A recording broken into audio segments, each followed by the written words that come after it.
Jacob is our little science experiment. An 11-year-old has his eyes opened thanks to a new gene editing therapy for a rare vision problem.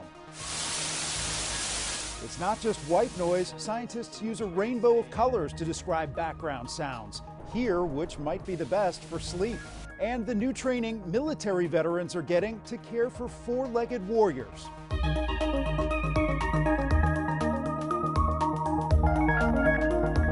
Welcome to Ion Health, where we focus on stories that affect your physical and mental well-being. I'm Bradley Blackburn. As summer gets started, we have several stories about some of the health risks that come with the season.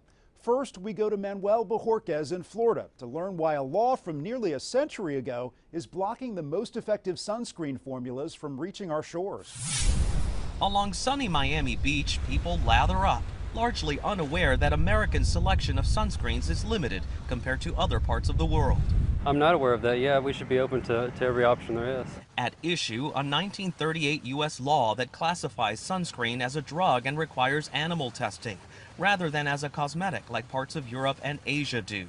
That keeps foreign brands off U.S. shelves and limits sunscreen makers. The Environmental Working Group says, on average, U.S. sunscreens don't protect as well from UVA rays, which can cause skin cancer. One of its studies found only 35% of the U.S. sunscreens tested were strong enough to meet EU standards. The reason all this is important is because skin cancer is the most common form of cancer in this country. Almost everybody has been affected by skin cancer. 1 in 5 Americans have skin cancer. Dr. Robert Kirshner is a dermatologist with Sylvester Comprehensive Cancer Center at the University of Miami. We'd really like to get some of those European sunscreens to the United States because it'll give us greater opportunity, greater options for our patients. In a statement to CBS News, the FDA says it must balance the public health benefits of access to a broader range of sunscreen active ingredients against the importance of ensuring that the sunscreens Americans use are safe for regular, lifelong use. Regardless of what's available now, experts say the important thing is to use it. Dr. Kirshner says the sunscreens currently available in the U.S. are still considered to be safe and effective as long as they are used properly. In the meantime, there is a bipartisan bill in the House that would require the FDA to allow non-animal testing for sunscreens. Manuel Bojorquez, CBS News, Fort Lauderdale. Another outdoor risk this summer, mosquitoes. State and local health departments around the country are preparing for an itchy mosquito season. Aside from being pests, they can carry several diseases like West Nile virus and Zika. We have not seen where mosquitoes are developing tolerance to repellents. Yeah, that is a good thing. One of the things that we have to think about, though, is what type of repellent is being used. CDC entomologist Roxanne Connolly says it's important to do your research when choosing a bug repellent. CDC always goes with recommending EPA-registered products.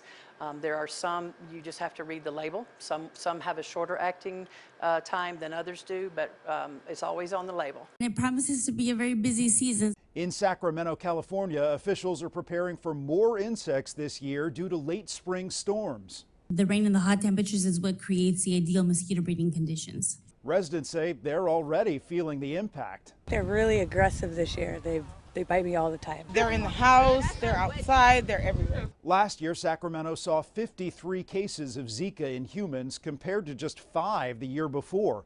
To slow the spread, scientists are planning to breed thousands of male mosquitoes that have been sterilized and don't bite. They'll then mate with the females, and then the progeny is no good because the males are sterilized. Well, I hope they did the math right on that one, and we don't end up with some little Godzilla mosquitoes.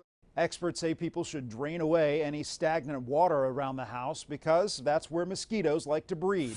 You can be prepared with sunscreen and bug spray, but for many Americans, the biggest concern about their body in the summer is the way it looks. A 2022 survey of more than 1,000 Americans found 42% feel pressure to have a beach body, and that jumps to 75% for Gen Z women and 65% for millennial women. Summer brings vacations, pool parties, cookouts, lots of time outside, and with that comes clothing that's more exposing to our bodies, like shorts, bathing suits, even bikinis. Rebecca Gonley is the site director for the Renfrew Center for Eating Disorders. She says social media makes body anxiety much worse and recommends people stop following accounts that push perfection. We know through research that there's a continuous pattern of self-comparison on these social media apps. They place a huge emphasis on body image being connected to a person's personal value, whereas when we look on social media, so much of that content is not always a representation of people's real lives, real bodies, and real situations. For parents, Gonley says major red flags to watch for are if their child isolates themselves during events or avoids their favorite foods. Of course, losing weight is about more than just fitting into a bathing suit. It's a health concern for many who are battling obesity and medical problems that can come with it. Weight loss drugs like Ozempic and Wegovy are the newest way that many are trying to slim down, but their enormous popularity has caused a shortage of what are called GLP-1 drugs. Recently, the online health company Hims & Hers announced it's selling its own version of these medications at a steep discount. But instead of being made by drug manufacturers, they'll be created by compounding pharmacies. The FDA allows drug compounding during shortages, but it does not give an official approval of those drugs. So to find out more about the process and the potential risks, I sat down with CBS News medical contributor Dr. Celine Gounder. Dr. Gounder, let's just start with something simple. What is a compounded drug? So there are generally two situations in which drugs might be compounded. So one might be a patient has an allergy to one of the components of the usually prescribed medication. Or perhaps there's a drug shortage. So when we had the big spike in viral respiratory illnesses, a lot of kids getting sick, needing medications like amoxicillin, an antibiotic, or ibuprofen in the liquid form, those are situations because there were drug shortages that sometimes these medications were compounded to address that shortage. Are consumers getting the same medication from a compounding pharmacy that they're getting from a name brand drug? It's a really good question, and not always is the answer. So one of the things that we've seen is, well, semaglutide is the generic name for Wegovy or Ozempic. We're seeing versions of semaglutide, semaglutide acetate, semaglutide sodium, which are not exactly what you're getting in the prescription drug. They have not been safety tested. We don't know if they're as effective as the prescription drug.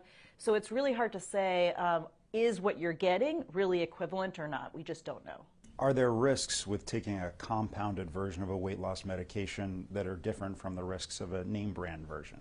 Well, we have seen with compounding pharmacies in the past that they have not been as sterile, as clean in producing the medications as you really need to be for pharmaceutical grade manufacturing. One instance led to a big meningitis outbreak from fungal contamination of an injectable medication, and especially with injectable medications, like the case with these weight loss drugs, you want them to be sterile. You don't want to be injecting bacteria or fungus into your body. The FDA has been warning about compounded versions of these medications. Is there any reason to think that online pharmacies might do something different here?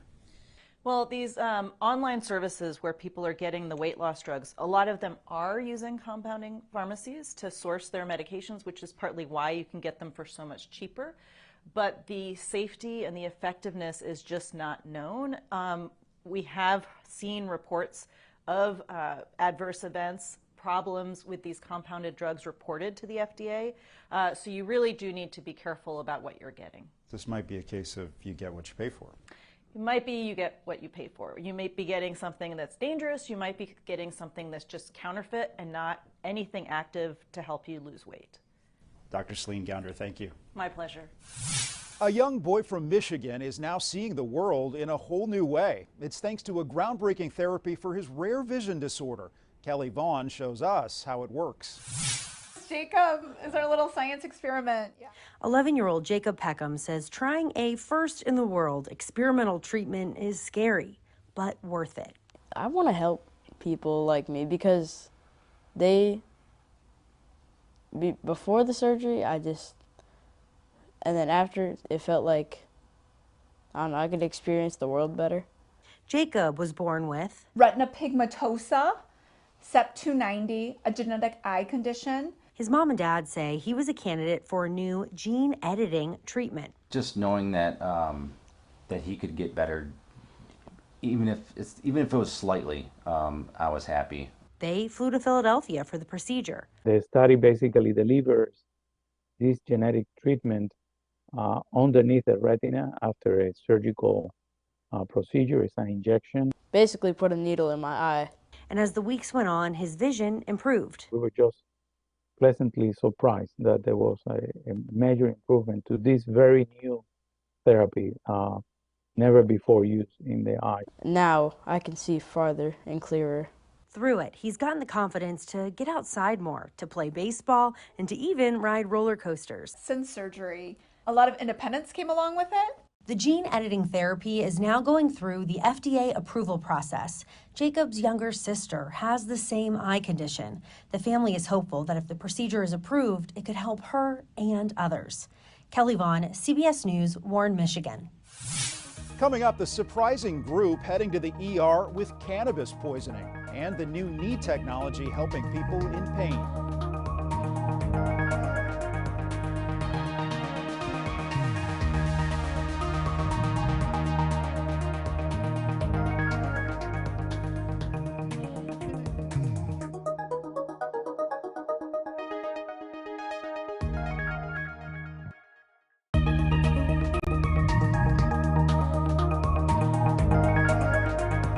Welcome back. An experimental therapy is giving some function back to people who have been paralyzed by a spinal cord injury.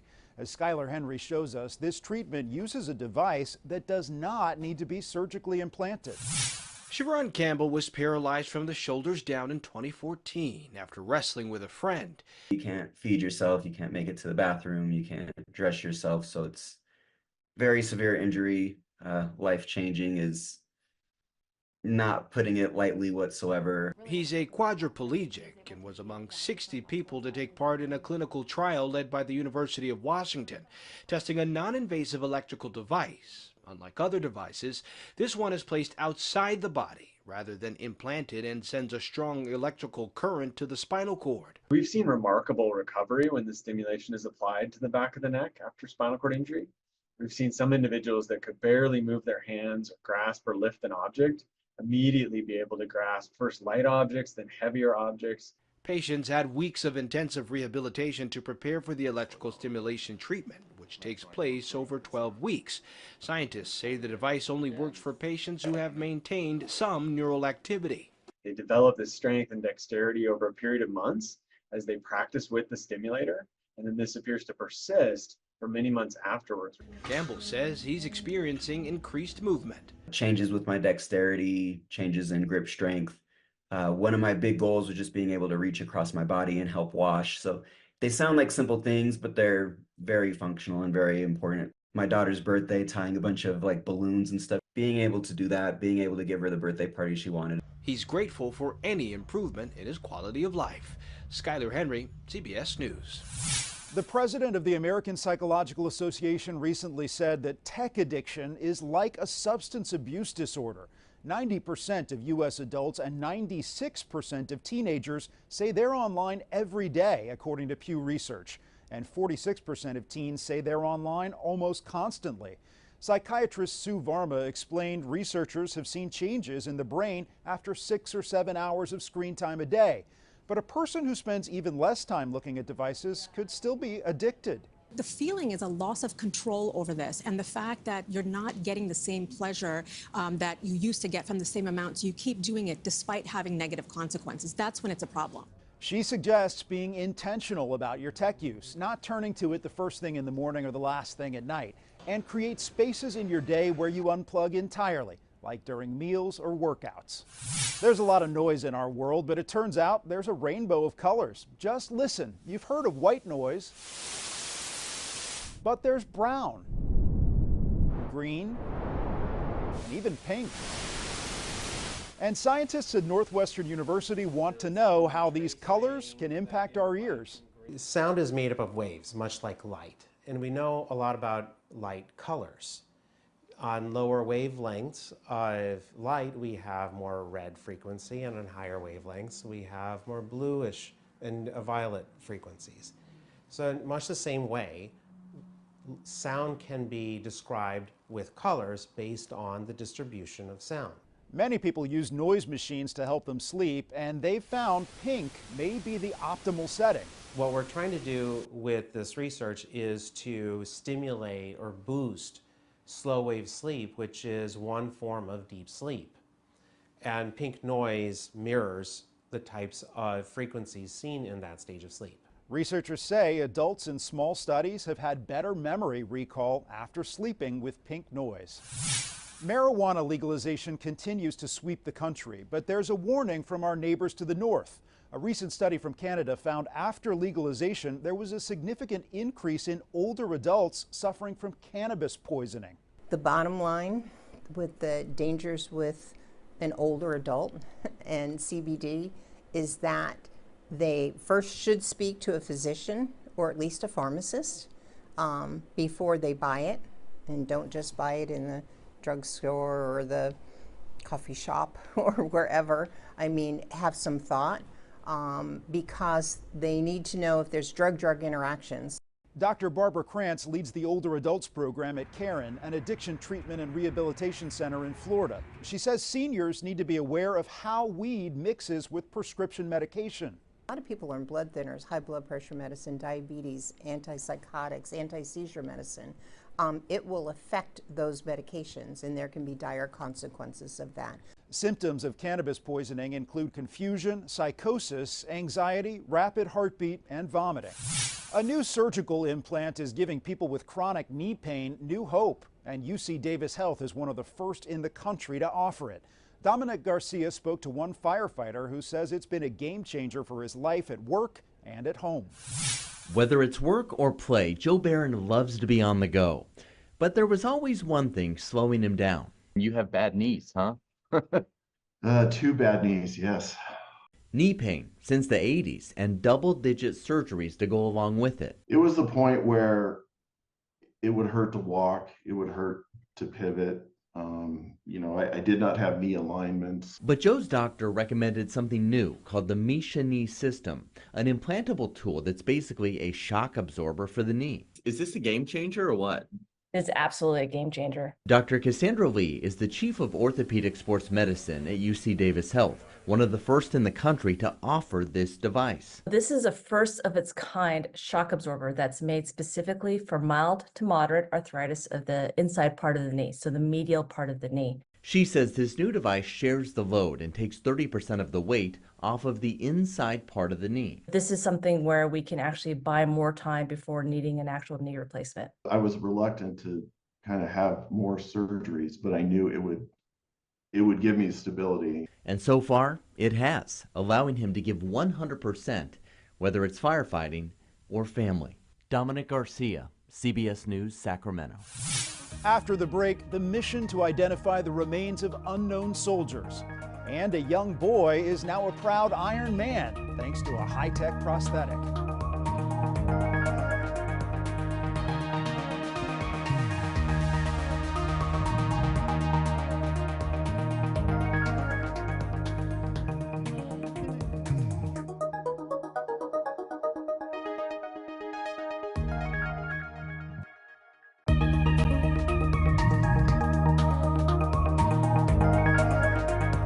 Welcome back. When U.S. soldiers are injured in the line of duty, they can count on some of the best medical care in the world. The Army wants K-9 warriors to receive that same standard of care, and a new partnership is helping with the mission by putting military veterinarians on the medical front lines.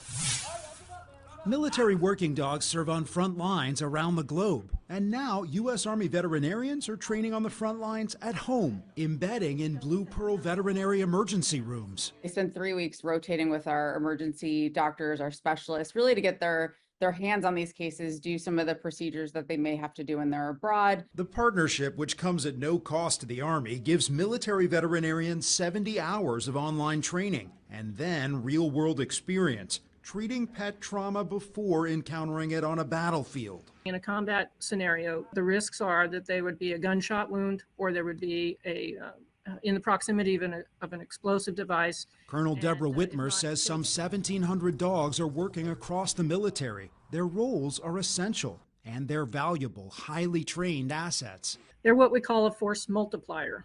They also create tight bonds with their human partners. Rarely do you see a soldier cry, but I have seen them shed tears and get emotional when talking about their K-9 partners. Absolutely. And it oftentimes is the strongest, biggest, toughest individual who has that intensely emotional connection. A new way to help all warriors get the best care, even those serving on 4 legs. Another important mission to support our troops, federal experts are working against time to identify soldiers who died serving in World War II and other conflicts. Technicians at this lab in Nebraska have been using advances in DNA technology to identify missing American service members, comparing bones to chest x-rays taken by the military. Other anthropologists examine watches, shoes, and other items for clues. It really hits home what you're doing and the enormity of the work that you're doing. The goal for Carrie Brown and her co-workers is to offer about 200 families a year the chance to honor their relatives with a proper burial. These are individuals that gave their lives to protect our freedom, and they paid the ultimate sacrifice. So we're here holding that promise that we'll return them home to their families. So it's important for them to honor their legacy. It's important for their families to show them that we'll never stop, no matter what. We'll keep looking for them. Corporal Charles Ray Patton died decades ago during the Korean War, but his remains were buried as an unknown in the National Memorial Cemetery of the Pacific in Hawaii. Never give up hope. Never, never, never. Corporal Patton was recently buried with full military honors thanks to the lab's work. His cousin, Donna Kennedy, says it's a relief for the entire family. I ached. I mean, it hurt, you know. It just, I don't know. I just felt so bad. Even though I didn't know him, I loved him. I mean, I didn't know his dad. I didn't know his grandpa. I didn't know either one of them. But every year, I would go up and put flowers on their graves.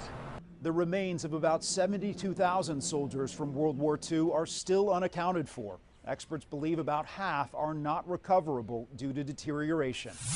A New York boy is believed to be the youngest ever recipient of a bionic arm. Michael George caught up with the 5-year-old who feels like he has superpowers with his new high-tech prosthetic. Yes! Go Jordan! The universe just got a new pint-sized hero with a gripping superpower. Riding a scooter has never felt so secure for 5-year-old Jordan Murata thanks to his new robotic arm, fashioned after his favorite Avenger. You like it? Yeah. And it looks cool. It looks like Iron Man, right? Jordan's mom first learned he would be born without a left hand at her 20-week sonogram. Obviously, we went through a grieving process that, our child was going to be born what you would call different. Good job, Joy. At first, Jordan's difference didn't hold him back. He tried everything, rock climbing to baseball. He even figured out how to zip up a jacket. But his mom says that changed as he got older. More emotional. There have been a lot of nights where he's gone to bed crying, asking for 2 hands. So the Muratas reached out to the UK robotics company Open Biotics. Their 3D printed prostheses are lined with electrodes that detect muscular contractions and convert them into hand movements. They tested Jordan at their New York office, assuming he'd be too young, but found he could move the prosthetic and seemed mature enough to care for it. Last week, his custom-made arm arrived, and he's been learning new maneuvers ever since. All it takes is practice. His parents say his confidence is back. Can you show me the thumbs up again? As he works to master a whole new set of super skills. Michael George, CBS News, Dix Hills, New York. Heroic resilience from an amazing kid. That's this week's Eye on Health. I'm Bradley Blackburn. Thanks for joining us, and be well.